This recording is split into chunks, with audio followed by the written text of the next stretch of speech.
congratulate Batch 11 Baby and Batch 3 for culinary for this significant achievement. Please give them a round of applause.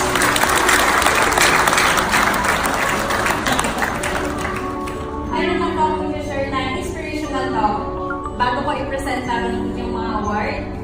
It was 2 weeks ago when I asked Vice Chef Alman to give an inspirational talk. Though it was really an honor, I was really hesitant na tanggapin ito. Kasi iniisip ko, in this stage of my career, I feel not worthy enough. But sa tulong ninyo, parang nagiging confident ako. So, I really thought it about every day. Hindi ako makapag-decision nga kung i-go ko ba ito or hindi. So, I reached out to some of my friends in the same field, which I consider them as a mentor to ask what should I do or what should I tell. And then they told me here, which brought me here in front of you, that the only thing I can share to all of you is my own story. No script, no drama.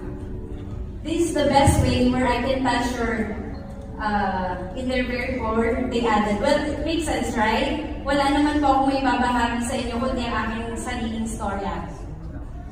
So, most of you don't know that I'm graduate of Bachelor degree of Science in Nursing. I must admit it's not my first option. Deciding what to take sa our course result to different factors. It may be our own choice, or maybe sometimes sinasabi ng ating mga magulang na ito ang kunin mo. Or minsan, ito yung sumusunod tayo sa atin at tinatawag natin in demand. So, I know everybody can relate on that. Tama po ba? Yes. I was able to come here in Qatar after my studies with the help of my mother that she's working as a nurse until now here in Qatar. Sa unang 2 taon, nakapagtrabaho ako sa private clinic. While still working on the same company, an opening in hiring Qatar Airways for flight attendant came to my knowledge and immediately thrilled to apply. So, umpisa nandun ang takot at alinlangan. Kasi sinasabi ko sa sarili ko, hindi naman ako katangkaran, hindi naman ako kagandahan. Well, ang sabi ko naman sa sarili ko, come on Joyce, you should give it a shot. So, I did and applied. So, by God's grace, I got it.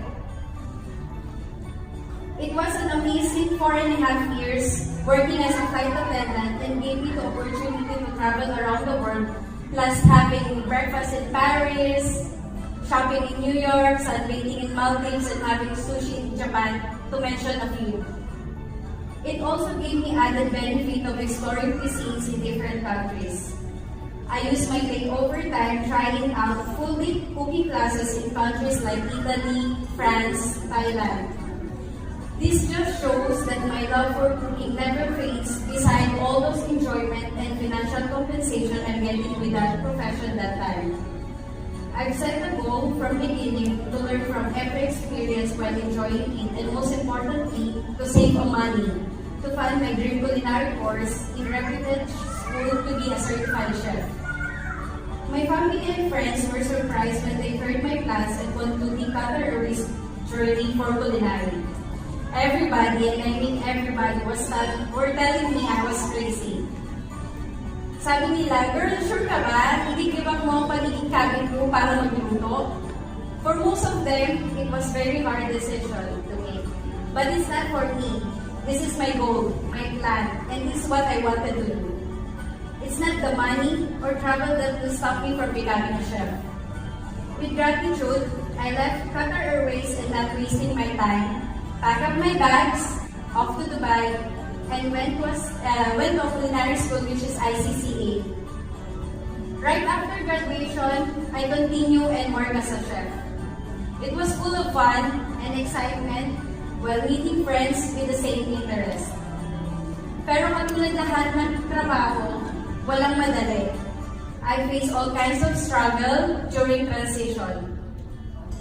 Having very low salary, cuts and burns become normal. Yeah. Dati noon, ang hawak ko is makeup kit, ngayon kaldero at kutsilyo na.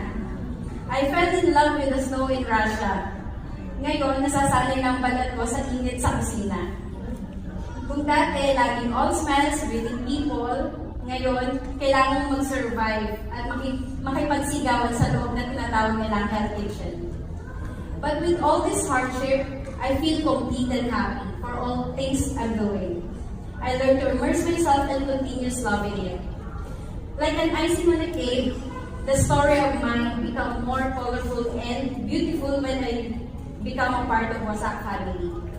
Having the opportunity to share my knowledge to all of you brings too much joy in my heart. I would like to take this opportunity to congratulate my fellow volunteer for a definitely good job. I believe all the time and effort we invested to share our knowledge and experience paid off seeing all of you graduates in front of us. Hopefully, we have equipped you all the important tools and skills that would carry you, bringing into your own journey. Together, please let us give them a big round of applause for our volunteers. So, finally, I wish you all graduates to have the same passion which I had and until now will always be in my heart. Be it in cooking, baking, or whatever you're doing. Find your passion and all will follow. Yung passion natin ang gigising sa atin sa umaga will fuel you out throughout the day. Whatever circumstances may arise, it will give you that assurance today's hardship and failures will give you tomorrow's success. Our lives are like cooking. Sometimes we mess up, but that doesn't mean that you will stop and quit. We need to deal with it and keep trying until we find the right ingredients for your success. I hope everybody learned something significant from us as we learned something from all of you. Again, I would like to congratulate everyone, and this accomplishment is just a beginning. And good luck to your own journey. And God bless.